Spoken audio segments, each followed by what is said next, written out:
ಭಯಾನಕ ಸಿಲಿಂಡರ್ ಸ್ಫೋಟಕ್ಕೆ ಜನ ಬೆಚ್ಚಿ ಬಿದ್ದಂತಹ ಘಟನೆ ಆಗಿದೆ. ಫೆಬ್ರವರಿ 4ನೇ ತಾರೀಕು ಆಗಿರುವಂತಹ ಘಟನೆ ತಡವಾಗಿ ಬೆಳಕಿಗೆ ಬರ್ತಾ ಇದೆ. ಸ್ಫೋಟದ ರಭಸಕ್ಕೆ ಶೀಟ್ ಮನೆ ಇತ್ತಲ್ಲ, ಅದು ಪೀಸ್ ಆಗಿದೆ. ಸಿಲಿಂಡರ್ ಸ್ಫೋಟದ ತೀವ್ರತೆ ಆ ಶೀಟ್ ಮನೆಯನ್ನ ಅಕ್ಷರಶಃ ಉಡೀಸ್ ಮಾಡಿಬಿಟ್ಟಿದೆ. ಜೀವ ಉಳಿಸಿಕೊಳ್ಳೋದಕ್ಕೆ ಮನೆಯಿಂದ ಕಾರ್ಮಿಕರು ಹೊರಗೋಡ್ ಬಂದಿದ್ದಾರೆ. ಫೆಬ್ರವರಿ 4ನೇ ತಾರೀಕು ಹೊಸಕೋಟೆಯಲ್ಲಿ ನಡೆದಿದೆ ಎನ್ನಲಾದಂತಹ ವಿಡಿಯೋ ಈಗ ವೈರಲ್ ಆಗ್ತಾ ಇದೆ. ಮನೆಯಲ್ಲಿದ್ದ 5 ಪೈಕಿ ಓರ್ವನಿಗೆ ತೀವ್ರ ಸುಟ್ಟ ಗಾಯಗಳಾಗಿದೆ. ಸ್ಫೋಟದ ತೀವ್ರತೆಗೆ ಅಕ್ಕಪಕ್ಕದ ಮನೆಗಳಿಗೂ ಹಾನಿಯಾಗಿದೆ. ವಿಜುವಲ್ಸ್ ನೋಡ್ಬಿಡೋಣ. ಈಗ ನೀವು ವಿಜುವಲ್ಸ್ ಅನ್ನ ಗಮನಿಸ್ತಾ ಇದ್ದೀರಾ, ಹೊಸಕೋಟೆಯಲ್ಲಿ ಆಗಿರೋದಿದು. ಸೊ ಈ ಮನೆಯಲ್ಲಿ ಆ ಬೆಂಕಿ ಉರಿತಾ ಇದೆಯಲ್ಲ, ಆ ಮನೆಯಲ್ಲೇ ದೊಡ್ಡದಾಗಿ ಒಂದು ಶಬ್ದದ ಜೊತೆಗೆ ಸಿಲಿಂಡರ್ ಬ್ಲಾಸ್ಟ್ ಆಗಿದೆ. ಆ ಮನೆ ಮೇಲೆ ಆ ಶೀಟ್ಗಳನ್ನೆಲ್ಲ ಹಾಕಿದ್ರಲ್ಲ, ಅದೆಲ್ಲ ಕೆಳಗೆ ಚೂರಾಗಿ ಬೀಳೋದನ್ನು ಗಮನಿಸ್ತಾ ಇದ್ದೀರಾ. ಅಕ್ಕಪಕ್ಕದ ಮನೆಯವರು ಗಾಬರಿಯಿಂದ ಆಚೆ ಬರ್ತಾರೆ.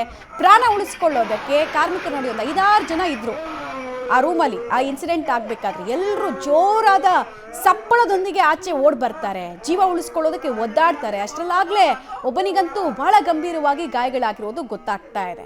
ಇನ್ನು ಅಲ್ಲಿ ಬೆಂಕಿ ಉರಿತಾ ಇರುತ್ತೆ. ತುಂಬ ಜನ ಕಾರ್ಮಿಕರಿಗೋಸ್ಕರನೇ ಅಲ್ಲಿ ಆ ಶೆಡ್ಗಳನ್ನೆಲ್ಲ ನಿರ್ಮಾಣ ಮಾಡಿ, ಸೀಟ್ ಮನೆಗಳನ್ನೆಲ್ಲ ನಿರ್ಮಾಣ ಮಾಡಿದ್ರು ಅಂತ ಅನಿಸುತ್ತೆ.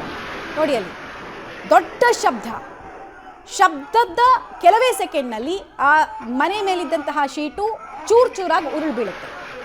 ಅಷ್ಟರಲ್ಲೇ ಕಾರ್ಮಿಕರೊಂದು 5-6 ಜನ ಇದ್ರು, ಅವರೆಲ್ಲರೂ ಆಚೆ ಬರ್ತಾರೆ. ಕಿರುಚಾಟ, ಆಕ್ರಂದನ ಎಲ್ಲವೂ ಸ್ಥಳದಲ್ಲಿ. ಡೀಟೇಲ್ಸ್ ಕೊಡ್ತಾರೆ. ನೇರ ಸಂಪರ್ಕದಲ್ಲಿ ಜಾಯಿನ್ ಆಗ್ತಾ ಇದ್ದಾರೆ ಪ್ರಕಾಶ್.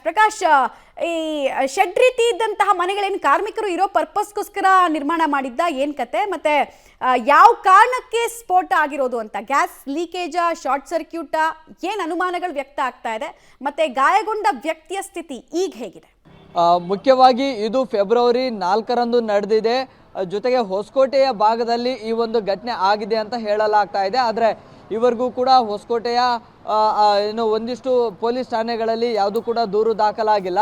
ಆ ವಿಡಿಯೋವನ್ನು ನೋಡಿದರೆ ನಿಜಕ್ಕೂ ಕೂಡ ಆತಂಕ ಹೆಚ್ಚಾಗುತ್ತೆ. ಇದ್ದಕ್ಕಿದ್ದ ಹಾಗೆ ಗ್ಯಾಸ್ ಸೋರಿಕೆಯಾಗಿ ದಿಢೀರನೆ ಸ್ಫೋಟ ಆಗುತ್ತೆ. ಸ್ಫೋಟದ ತೀವ್ರತೆಗೆ ಕಂಪ್ಲೀಟ್ ಆಗಿ ಶೀಟ್ನ ಮನೆ ಏನಿದೆ ಅದು ಪೀಸ್ ಆಗುತ್ತೆ.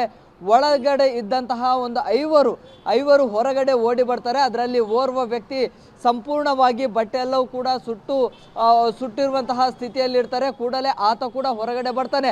ಮೈ ಮೇಲೆ ಬಟ್ಟೆ ಕೂಡ ಇರೋದಿಲ್ಲ. ಹೊರಗಡೆ ಬಿದ್ದಂತಹ ಒಂದು ಬಟ್ಟೆಯನ್ನು ಸುತ್ತಕೊಂಡು ಹೊರಗಡೆ ಓಡಿ ಬರ್ತಾರೆ. ಅದಾದ ನಂತರ ಆ ಒಂದು ಸ್ಫೋಟಗೊಂಡಿರುವಂತಹ ಮನೆ ಏನಿದೆಯಲ್ಲ, ಅದರ ಪಕ್ಕದ ಮನೆಗಳಿಗೂ ಕೂಡ ಹಾನಿಯಾಗುತ್ತೆ. ಅವರು ಕೂಡ ಆತಂಕದಿಂದ ಹೊರಗಡೆ ಬರ್ತಾರೆ. ಕಂಪ್ಲೀಟ್ ಆಗಿ ಸುಮಾರು 40% ದೇಹ ಸುಟ್ಟಿರುತ್ತೆ. ಆತನನ್ನು ಖಾಸಗಿ ಆಸ್ಪತ್ರೆಗೆ ದಾಖಲು ಮಾಡಿದ್ರು ಅಂತ ಹೇಳಲಾಗ್ತಾ ಇದೆ. ಹೊಸಕೋಟೆಯ ಆಸುಪಾಸಿನ ಗ್ರಾಮದಲ್ಲಿ ಈ ಒಂದು ಘಟನೆ ಆಗಿದೆ ಅಂತ ಹೇಳಲಾಗ್ತಾ ಇದೆ. ಜೊತೆಗೆ ಆ ಒಂದು ಹೊಸಕೋಟೆ ಭಾಗದಲ್ಲಿ 3-4 ಪೊಲೀಸ್ ಠಾಣೆಗಳು ಬರುತ್ತೆ. ಯಾವ ಪೊಲೀಸ್ ಠಾಣೆಗಳಲ್ಲಿ ಕೂಡ ದೂರು ದಾಖಲಾಗಿಲ್ಲ. ಸೊ ಹಾಗಾಗಿ ಇದು ಯಾವುದೋ ಒಂದು ಹಳ್ಳಿಯ ಪ್ರದೇಶದಲ್ಲಿ ಆಗಿದೆ ಅಂತ ಹೇಳಲಾಗ್ತಾ ಇದೆ.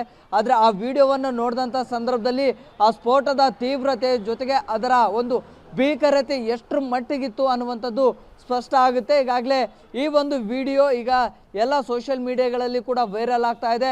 ವೈರಲ್ ಆಗ್ತಾ ಇದ್ದಂತಹ ಬೆನ್ನಲ್ಲೇ ಇದೀಗ ಪೊಲೀಸರು ಕೂಡ ಈ ಘಟನೆ ಎಲ್ಲಾಯಿತು ಅನ್ನುವಂಥದ್ರ ಬಗ್ಗೆ ಈಗ ತನಿಖೆಯನ್ನು ಮಾಡೋದಕ್ಕೆ ಮುಂದಾಗಿದ್ದಾರೆ.